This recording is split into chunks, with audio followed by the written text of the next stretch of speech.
ଏଇଟା ଆଜ୍ଞା 12 ବଜା ରାତିରେ ଚାର୍ଜ କରିଦେଲି କାଣା ଚାର୍ଜ କଲେ? ମୋବାଇଲ। ହଁ। ତ ବସ୍ତା ଉପରେ ରଖି ଦେଇଥିଲେ। ହୁଁ। ସେ ମୋବାଇଲଟା କେନ୍ତା ହେଇକରି କାଣା ହେଲା ଯେ ପୁଡ଼ିଗଲା ଘରଟା। ହୁଁ। ହଇ ଦେଖେ କେମିତି ନିଆଁ କେନ୍ତା ଲିଭାଲେ? ନିଆଁ ଏଇଟା ଖୋବ୍ ଲୋକ ଆସିଥିଲେ ତାପରେ ନେଇ ପାରଲା ଲାଗି ଏଇଟା ଏଇଟା ଟୁଲୁ ପାଇପ୍ ଆନିକରି ଲିଭାଗଲା। ମାନେ ଘରର କାହାର କିଛି କ୍ଷତି ନାଇଁ ହବାର? ଘରର କିଛି କ୍ଷତି ତ ଆଉ ନାଇଁ ହେନା କାଣା କାଣା କୁକୁଡ଼ା ମାନେ ଏଇଟା ହେଲା ଆରୁ ଯେତିକି ହଏ ସେଟା ମାନେ ପୁଡ଼ିଗଲା। ଆପଣଙ୍କ କ୍ଷତି କାଣା କାଣା ହେଇଛି? ଆମରଟା ଆଜ୍ଞା ଯେତିକି ବସ୍ତା ଏଇଟା ଦରି ତ୍ରିପାଲ ଏଇଟା ଫ୍ୟାନ୍ ଏଇଟା ଆମର ଥିଲା ସାମାନ ପତ୍ର ମାନେ ପୁଡ଼ିଗଲା। ଚାଉଲ ଚୁଲା ବି ଯେନ୍ତା ଥିଲା ସବୁ ହଏ ପୁଡ଼ି ଯାଇଛି ଆଜ୍ଞା। ସବୁ ପୋଡ଼ି ଯାଇଛି, କପଡ଼ା ଲତା ସବୁ ପୋଡ଼ି ଯାଇଛି। ତ ବର୍ତ୍ତମାନ କାଣା ଚାହୁଁଛ? ଆରୁ କାଣା ଚାହିଁମା ଆଜ୍ଞା ଏଇ କେନ୍ତା କରି ଘର ଗୋଟେ ହେବାର ଅଛି କାଣା ଏନ୍ତା ତ ଆଉ ପରିଚୟ ସାର୍? ତାର ମୋ ନାଁ ଦ୍ରୋଣାଚାର୍ଯ୍ୟ ଜାନି କନ୍ଧବାଣଗୁଡ଼ାର। ମୁଇଁ ତାଙ୍କର ପାଖରେ ରହିଛି ଘର ଲାଗିକରି ରହିଛେ।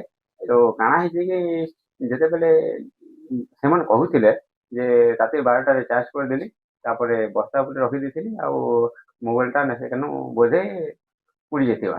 ତାପରେ ମୁଇଁ କାଣା କଲି କି ମକେ ଫୋନ୍ କଲେ ରାତି 3ଟାରେ ଆମର ଘର ପୁଡ଼ିଗଲା ବୋଲି ଯେତେବେଳେ ଫୋନ୍ କଲେ ସେତେବେଳେ ମୁଇଁ ଶୋଇଥିଲି ଶୋଇକରି ଉଠିକରି ଆସିଲି ଦେଖିଲି ଯେ ହା କରି ଇଏ ଜଳୁଥିଲା।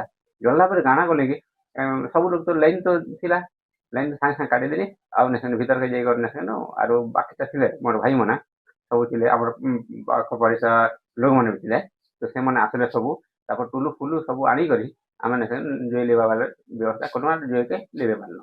ତ ବର୍ତ୍ତମାନ ପର୍ଯ୍ୟନ୍ତ କିଏ କିଛି ସରକାରୀ ଅଫିସର କିଏ ଆସିଛନ୍ତି ଦେଖି?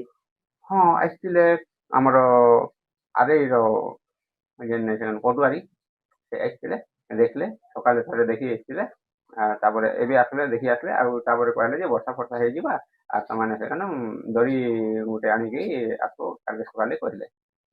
ତ ବର୍ତ୍ତମାନ କାଣା ଚାହୁଁଛ?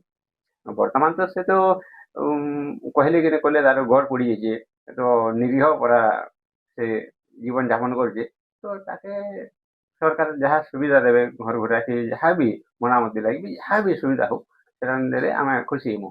କେତେ ଜଣ ରହୁଛନ୍ ଘରେ? ଘରେ 4 ଜଣ ରହସନ୍ ତାଙ୍କର ବାପା ରହସନ୍ ସିଆଡ଼େ ରହସନ୍ ସେମାନେ।